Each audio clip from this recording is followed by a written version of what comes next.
안녕하세요. 권윤광TV의 권윤광입니다. 오늘은 4월 12일 토요일입니다. 4월 12일 토요일 오전 방송을 시작하겠습니다. 여러분들은 어제는 참 착잡하셨죠?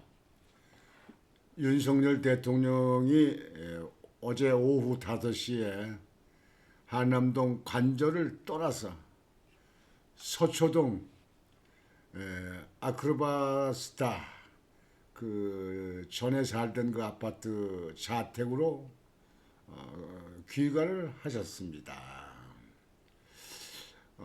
한남동에 윤석열 대통령을 지지하는 사람들이 많이 나왔습니다. 관저를 나오면서 젊은 대학생들, 젊은 학생들에게 손을 흔들면서 인사하면서 어떤 학생들과는 포옹도 하면서 그러면서 관저를 떠나서 서초동 비스트 그 아파트 그 앞에서는 차 안에서 손을 흔들어 인사를 하면서 아파트 지하 주차장으로 들어갔습니다. 한남동에서는 그 관저에서 나올 때는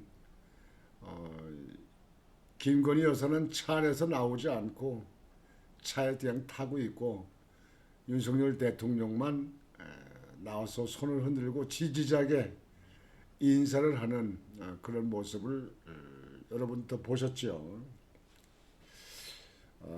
그래서 한남동을 떠나서 서초동까지 뭐 가까우니까요. 그 한남대교만 건너가면 거기니까 한 17분 정도 걸렸다. 17분 정도 걸렸다.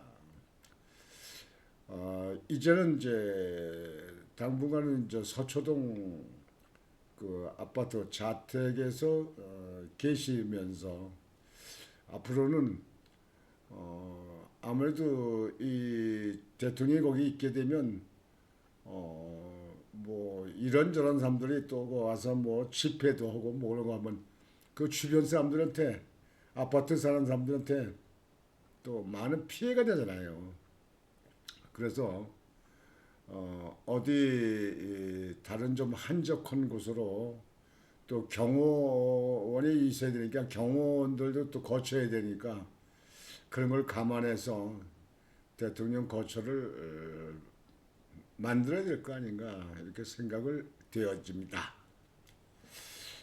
오늘 여러분들에게 주말을 맞으셔서 편안히 쉬는 분도 계실 텐데요.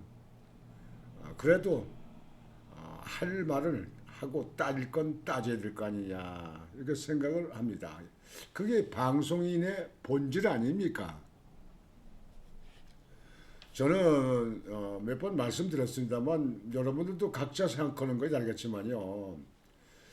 윤석열 대통령이 검찰총장 때 국민들의 여러 같은 그 지지에 의해서 대통령에 당선됐습니다.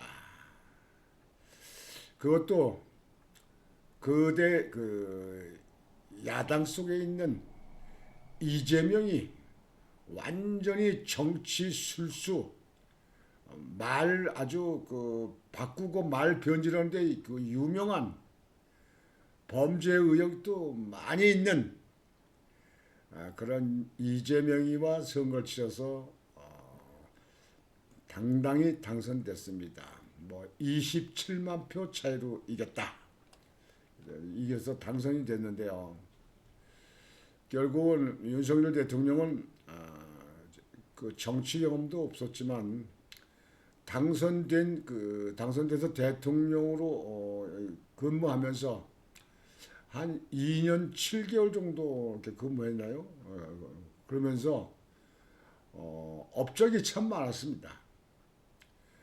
그 문재인 대통령 때 일본과 아주 거리가 갈라져서 거리가 멀었던 그런 그 일본과의 그 사이를 윤석열 대통령이 그 단시일 내에 아주 밀접한 관계를 맺었습니다. 그래서 윤석열 대통령의 그 대통령 임기 중에 한미일의 끈끈한 그 동맹의 그 우위를 가장 높고 깊게 이루었다. 일본하고도 그렇고요, 미국하고도 그렇고. 미국은 뭐 특히 뭐 그 미국에 가서 그 대통령 그 숙소 거기 그 캠프 바이도 거기 캠프에 가서 대통령과 같이 지내기도 하고 이렇게 하면서 미국과의 참 동맹을 더 끈끈하게 또 단단하게 이렇게 다져놨다. 그 이후에 뭐 사우디 왕자도 이렇게 만나고 사우디 왕자가 왔다 가기도 하고 또 아랍에미리트 UAE 거기에도 아주 친교를 더 깊게 해서 친분을 더 깊게 해서 수출이라든지 그 방산 수출, 탱크라든지 비행기라든지 미사일이라든지 뭐 이런 방산 물질을 수백 조 정도 수출하게 만들었다. 뭐 건축도 그렇고요. 또 원자력도 외국에다 원자력 짓는 것도 많이 하고. 근데 한국의 이 좌파 언론들은 윤석열 대통령이 그렇게 하는 것을 무슨 시기나 하듯이 자세히 보도를 안 했어요. 그래서 국민들이 모르는 사람들 많습니다.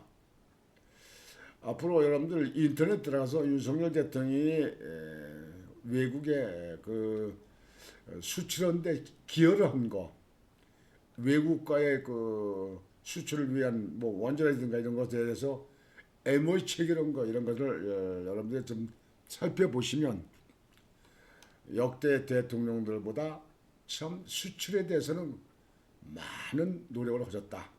그리고 성과도 많았다. 이렇게 하고 외교는 잘했다. 문재인 대통령 시절에는 중국과 이북과는 거리를 좁히는 일을 했습니다. 사실 그 국익엔 아무 큰 도움되는 것도 아닙니다. 근데 특히 중국에 대해서 갇혔어요. 중국에. 근데 윤석열 대통령이 당선돼 가지고는 중국에 대해서 할 말 딱 부러지게 윤석열 대통령이 했습니다. 북한에 대해서도 마찬가지고요. 그리고 이 전방에 38선 근방에도 많은 부분을 전에 같이 보고를 했습니다. 문재인 때 철조망도 걷고 지뢰밭도 걷고 도로도 막 그냥 연결시키고 기차도 연결시키고 뭐 이렇게 했잖아요.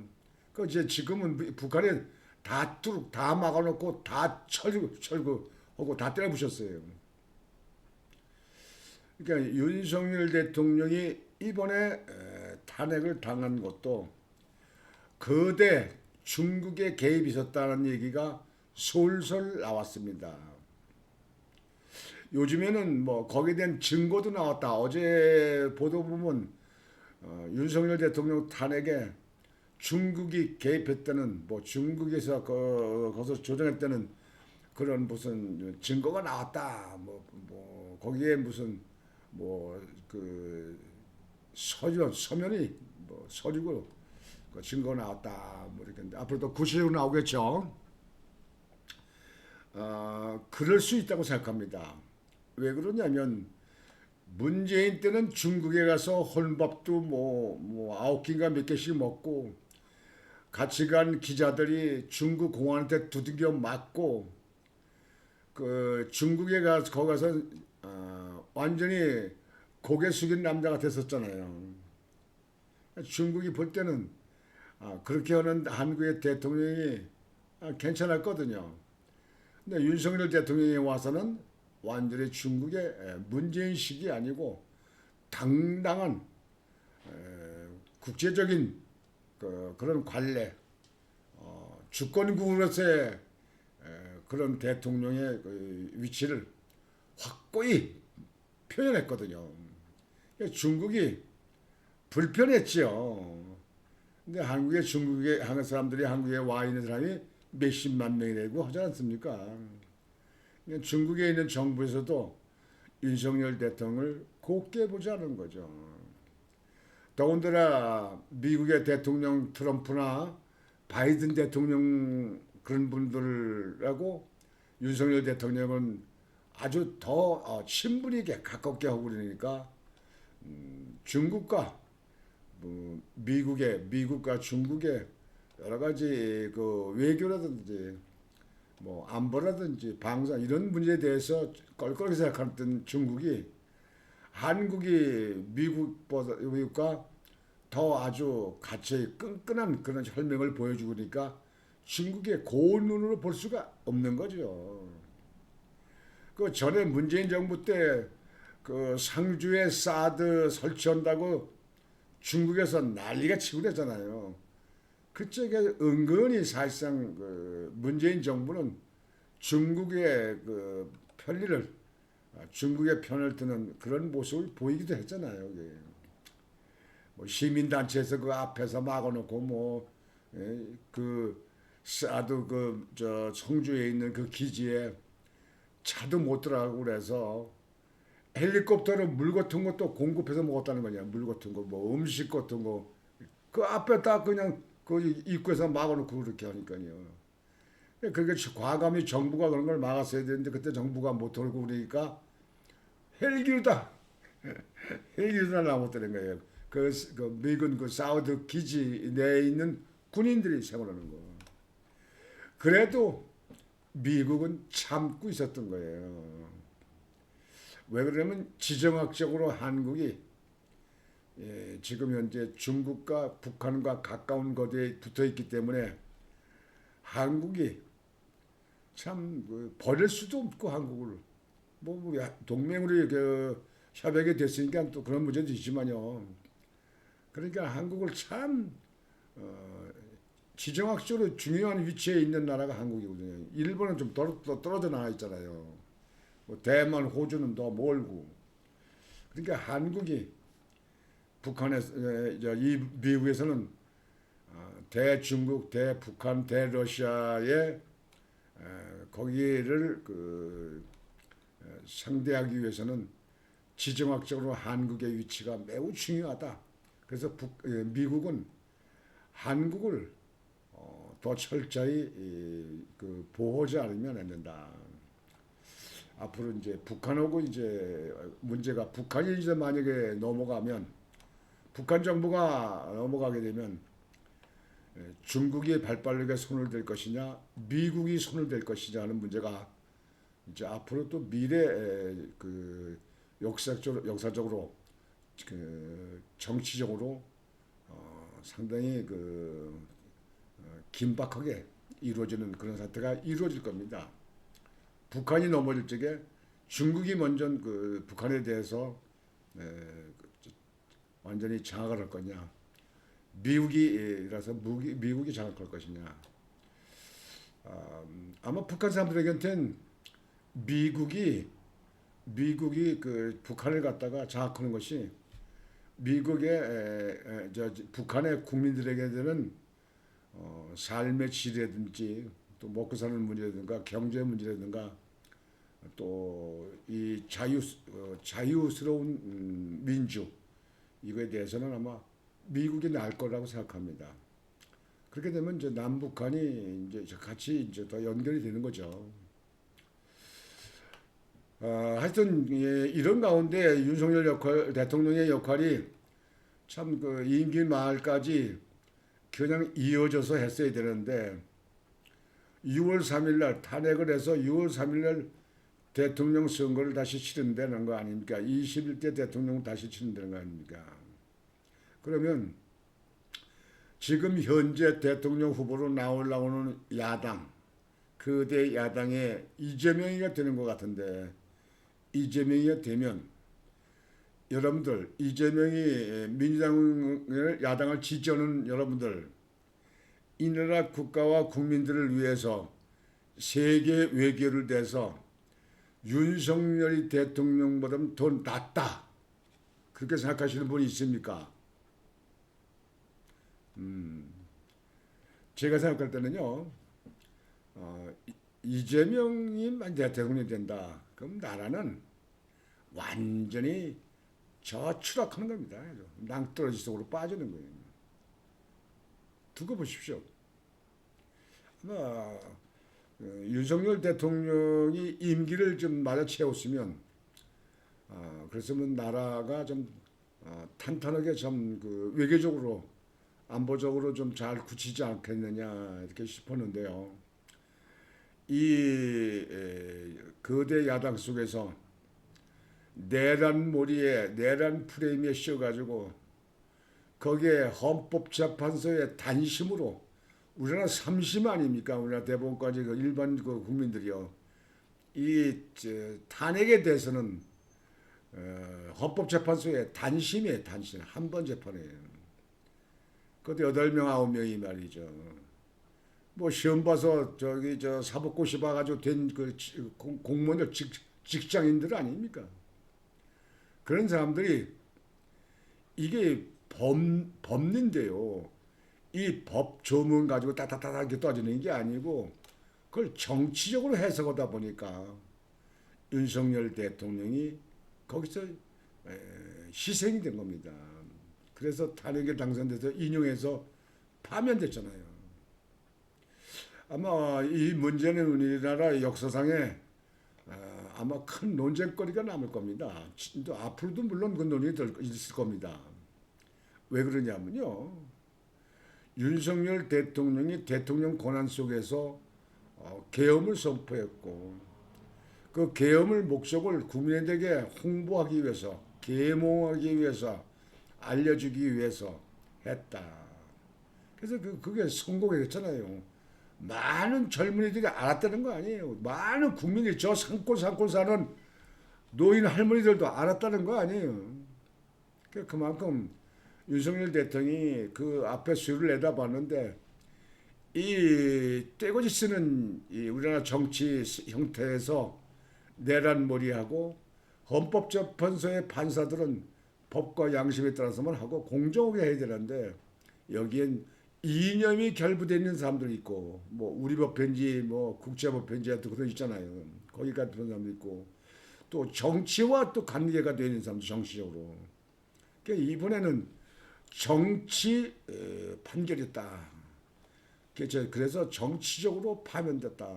뭐 이렇게 얘기들도 많이 하지 않습니까? 이거는 앞으로 이제 많은 이제 국민들에다가 많은 정치 많은 역사학자들이 여기에 대해서 시시비비를 논하는 시대가 올 겁니다. 그때 여러분 다시 한번 여러분들도 생각할 수 있는 기회가 있겠는데요. 지금 봐서는 여하튼 법적으로 그렇게 문제가 돼서 파면까지 될 사안은 아니었다. 통치 차원에서 봤다. 그러면 그건 법으로 따를 게 아니다. 그런 얘기예요. 여하튼 윤석열 대통령이 어제 서초동 자택으로 가셨습니다. 지금 윤석열 대통령이하고 김건희 여사님하고 이렇게 부부가 차를 타고 가는 모습입니다. 이제 관제를 떠나서 이제 서초로 가는 모습인데 이렇게 보면 김건희 여사는 아주 착잡하고 침울한 모습 그런 모습이 되네요. 윤석열 대통령도 밖을 내다보면서 지지자들을 이렇게 내다보면서 그러겠죠. 제가 대통령 갑자기 국민들이 그러다 해서 내가 왔다가 나왔다가 이것도 이렇게 또 내가 대통령직에서 낙마해가지고 다시 집으로 돌아가는데 참 인생이 무상이구나 이런 얘기를 하면서 생각을 하면서 한강 다리를 건너가지 않았을까 이렇게 생각을 합니다. 여하튼지 윤석열 대통령이 어차피 뭐 정치에 이렇게 손대고 이렇게 하셨으니까 앞으로 이 국가와 우리의 그 모르는 국민들을 위해서 계속 노력을 하셔서 이 나라 국가 발전과 이 나라 국민들의 안전을 위해서 이 나라 안보를 위해서 계속 그렇게 입장을 표명해 주시고 이끌어 주시기 그렇게 바랍니다. 여튼 당분간은 좀 편안히 쉬시면서 그러면서 건강 관리를 좀 이렇게 잘 좀 다듬으시고 그 이후에 역할을 잘 해주시기를 바라겠습니다. 오늘 방송은 이것으로 마치겠습니다.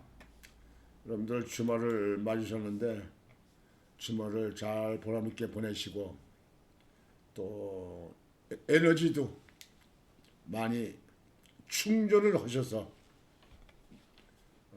다음 주 한 주간도 또 힘차게 일하는 여러분들 되시길 바라겠습니다. 권유왕TV의 권유왕이었습니다. 안녕히 계십시오.